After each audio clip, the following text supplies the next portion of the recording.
SOG police પાસેથી મળતી વિગત મુજબ સુરતમાં ઇન્ચાર્જ પોલીસ કમિશનરે હત્યાની કોશિશ અને મારામારી જેવા ગંભીર ગુનામાં નાસ્તા ફરતા આરોપીને પકડી પાડવા તાત્કાલિક સૂચના આપી છે।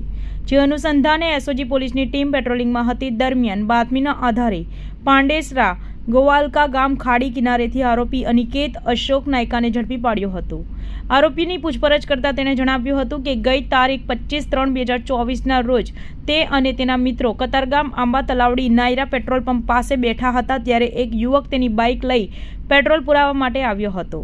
તે યુવકે અમારી સામું જોયું, જેથી અમે પૂછ્યું કે સામું કેમ જુએ છે તેવું કહીને યુવકે આરોપી અનિકેત અને તેના મિત્રોએ ભેગા મળીને ચપ્પુ વડે જીવલેણ હુમલો કર્યો હતો, જે બાબતે કતારગામ પોલીસ મથકમાં ગુનો નોંધાયો હતો।